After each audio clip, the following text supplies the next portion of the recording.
Hello everyone, स्वागत है आप सबका मेरे इस यूट्यूब चैनल में। आज मैं एक टॉपिक लेकर आया हूँ जो कि एक पोयम है और इस पोयम का नाम है सिंपैथी। तो शुरू करते हैं हम लोग इस पोयम को और समझते हैं कि ये बेसिकली है क्या। तो शुरू करने से पहले एक बार हम लोग इसका हिंदी जो मीनिंग है सिंपैथी का वो समझ लेते हैं। तो इसको हिंदी में कहते हैं सहानुभूति। सिंपैथी का मतलब होता है सहानुभूति।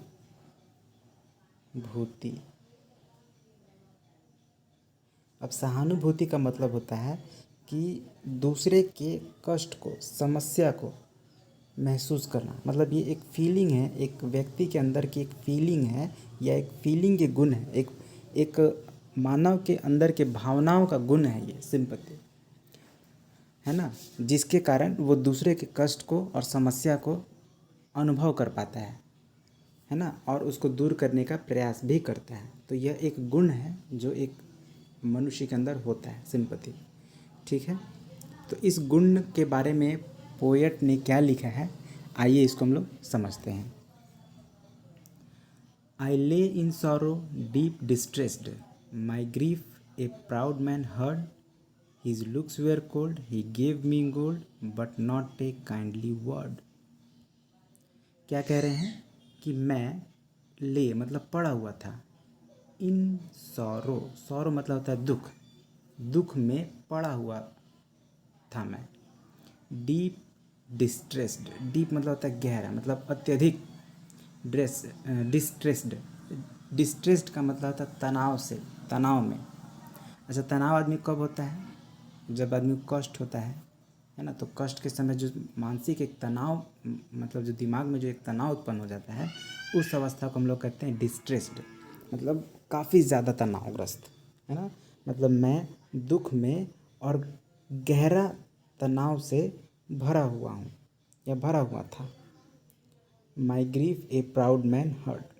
अब मेरे कष्ट को एक प्राउड मैन ने सुना, है ना। मतलब एक प्राउड मैन को पता चला कि ये ग्रीफ में है, कष्ट में है।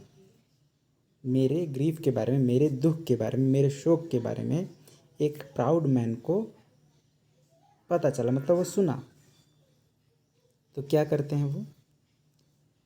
ही गेव मी गोल्ड, है ना, वो मुझे धन देते हैं। But his looks were cold, लेकिन उनका जो लुक्स था वो कोल्ड था। मतलब कि उनके चेहरे से कोई भावना व्यक्त नहीं हो रही थी। जस्ट इमेजिन करिए, अगर कोई कष्ट में है तो आप उसके पास जाइएगा तो उसको दो शब्द बोलिएगा ना जी, अच्छे से, है ना। या आपका जो भावना होगा उसका शक्ल से ही लगेगा कि हाँ, ये मेरे दुख से दुखी है और ये मेरी सहायता करने आया है। लेकिन ऐसा इस प्राउड मैन के साथ नहीं था, है ना। मतलब अमित्रवत कह सकते हैं, उसका जो व्यवहार था अमित्रवत था। लेकिन उसने मुझे धन दिया, but not a kindly word, लेकिन एक भी दयापूर्ण शब्द उसने नहीं बोला। मतलब पूछा भी नहीं कि क्या कष्ट है, क्या परेशानी है, मैं क्या कर सकता हूँ, कुछ नहीं। बस गया, पैसा दिया और चला गया।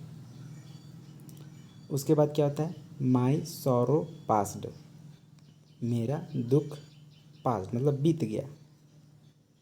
आई पेड हिम बैक, पे का मतलब होता है चुकाना, उसको चुका दिया वापस। क्या चुका दिया भाई?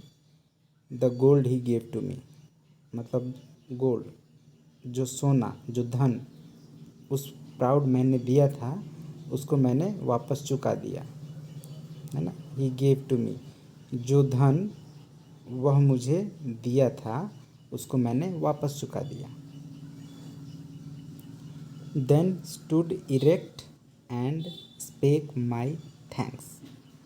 उसके बाद, देन मतलब उसके बाद, स्टूड इरेक्ट मतलब सीधा खड़ा हुआ, एंड स्पेक और बोला, माई थैंक्स मतलब धन्यवाद बोला उनको, है ना। उनका जो धन है वो वापस किया और सीधा खड़ा कर उनको धन्यवाद बोला। कौन? ये पोएट, जिनको वो दुख के समय में, कष्ट के समय में धन से मदद किए थे। And blessed his charity, thanks के साथ साथ उनको आशीर्वाद भी दिया, ब्लेस भी किया उनके चैरिटी को, जो दान वो दिए थे। देखिए, चैरिटी का मतलब होता है दान, और आप जानते हैं कि दान जो दिया जाता है वो वापस नहीं लिया जाता है ना, मतलब दान का पैसा कोई भी पे बैक नहीं करता है। लेकिन यहाँ पे लेकिन यहाँ पे ये जो पोएट हैं वो दान का पैसा भी वापस कर देते हैं, है ना। तो पोयम में थोड़ा मीनिंग इधर उधर निकलता है, तो आप लोग ज़्यादा कंफ्यूज मत होइएगा। ओके, तो बोल रहा है कि उनको वापस किया, उनको थैंक बोला और उनको आशीर्वाद दिया उस चैरिटी के लिए, मतलब उस दान के लिए, मतलब उस सहयोग के लिए। आगे देखते हैं। I lay in want in grief and pain, a poor man passed my way. अब इसके बाद फिर से, है ना, कुछ समय बाद फिर से वो सेम सिचुएशन ले पड़ जाते हैं, in want in grief and pain, है ना। तो जब वो पढ़ते तो उनको किसी की ज़रूरत भी होती, वांट मतलब अब धन की या सहायता की या मदद की या सेवा की ज़रूरत भी होती है। इन ग्रीफ कष्ट में होते हैं वो, एंड पेन और दर्द में होते हैं, है ना। मतलब इसको हम लोग अगर एक सेंटेंस में इसको ट्रांसलेट करें तो क्या होगा, I lay in want in grief and pain, मैं पड़ा था दुख में, दर्द में और ज़रूरत में, है ना। A poor man passed my way, उसके बाद क्या होता है, एक गरीब आदमी गुजरता है मेरे रास्ते से होकर, मेरे रास्ते से होकर मतलब मेरे घर से होकर। He bound my head he gave me bread. अब ये जब पुअर मैन गुजरते हैं इनके घर के पास से, तो उनको भी किसी तरह से पता चला कि ये जो है इस घर के अंदर का व्यक्ति कष्ट में है, उनको ज़रूरत है, जैसे यहाँ पे लिखा है इन वांट, उनको ज़रूरत है। तो ये उनको सहायता करते हैं, क्या करते हैं वो, he bound my head he gave me bread, मतलब वह मेरे सिर को बांधते हैं मुझे, मतलब वह मुझे ब्रेड अर्थात रोटी देते हैं। अब यहाँ रोटी देते हैं मतलब कि भोजन देते हैं, ठीक है। जब ये गरीब आदमी गुज़रते हैं उनके घर से, तो वो उनका सिर को बांधते हैं और उनको खाने को देते हैं।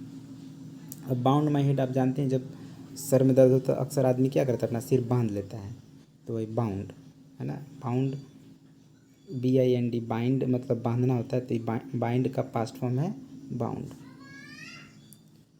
उसके बाद क्या करते हैं, he watched me night and day. He मतलब वह, वॉच्ड मतलब होता है देखभाल करना, यहाँ पे वॉच मतलब देखना होता है, तो वो मुझे रात और दिन देखते हैं, मतलब देखभाल करते हैं रात और दिन, ठीक है। अब इसके बाद पोएट कहते हैं, how shall I pay him back again for all he did to me. इसके बाद पिछली बार तो उनको एक प्राउड मैन ने धन दिया था, धन से मदद किया था, तो वो तो उसको रिटर्न कर दिए, थैंक यू बोले, ब्लेसिंग किए और बराबर कर लिए हिसाब किताब। लेकिन यहाँ पे ये कह रहे हैं कि for all he did to me, जो जो वो मुझे किए हैं, मतलब मेरा देखभाल किए, मुझे भोजन दिए, मेरा सिर दबाएं, इसको मैं कैसे पे बैक करूँ, हाउ शैल आई पे बैक अगेन, मैं कैसे दोबारा ये सारी चीज़ें पे बैक करूँ जो जो वो मुझे किए हैं। Oh gold is great but greater far is heavenly sympathy.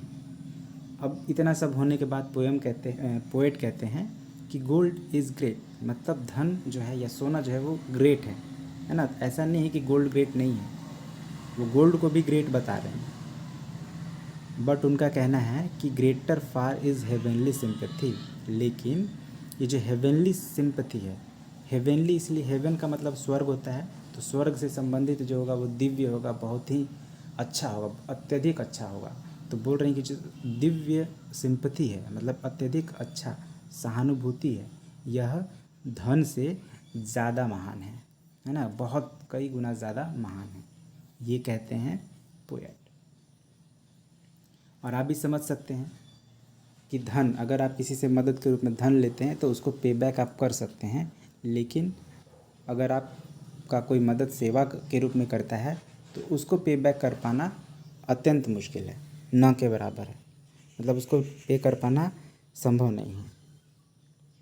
इसीलिए सहानुभूति को धन से कई गुना ज़्यादा महान बताया जा रहा है इस पोएट के द्वारा, चार्ल्स मैकी के द्वारा। ओके, तो जैसा कि हम लोग पढ़ें कि सिंपैथी एक वर्चू है। फिर से समझ लिए, सिंपैथी इज़ ए वर्चू, एक गुण है, सद्गुण है। और ये कैसा सद्गुण है, तो जो दूसरे के कष्ट और परेशानी को खुद अनुभव कर लेता है और उसको दूर करने का प्रयास करता है, यही सिंपैथी है। लेकिन दुर्भाग्यवश आज के इस ज़माने में लोगों के अंदर इस गुण का अभाव होता जा रहा है, बहुत अभाव होता जा रहा है। लोगों के अंदर सिंपैथी का कमी हो रहा है। तो ऐसा नहीं होना चाहिए। अगर आप इस वीडियो को देख रहे हैं तो मेरा आपसे आग्रह है कि आप अपने अंदर इस गुण को डेवलप करें, ठीक है ना। जितना ज़्यादा आदमी के अंदर सिंपैथी होगा वो उतना ही अच्छा इंसान बन पाएगा। ओके, तो आई होप आपको मेरी बात समझ में आ गई होगी। तो इस वीडियो को लाइक ज़रूर करिएगा, शेयर करिएगा हो सके तो। और इसी तरह का वीडियो और देखना चाहते हैं जिसमें मैं इंग्लिश रीडिंग और ट्रांसलेशन पे मेरा मेन फोकस है कि हम लोग अच्छे से रीडिंग सीख सकें और उसको ट्रांसलेट करना सीख सकें। और साथ ही साथ अगर कुछ हमें सीखने को मिल रहा है उस कहानी से या उस कविता से तो उसको भी सीख सकें। ये अगर आपको लगता है कि अगर आपको इस तरह के वीडियो देखना और आप चाहते हैं तो इस चैनल को भी सब्सक्राइब कर लीजिएगा। तो वीडियो पूरा देखने के लिए बहुत बहुत धन्यवाद। Thank you very much.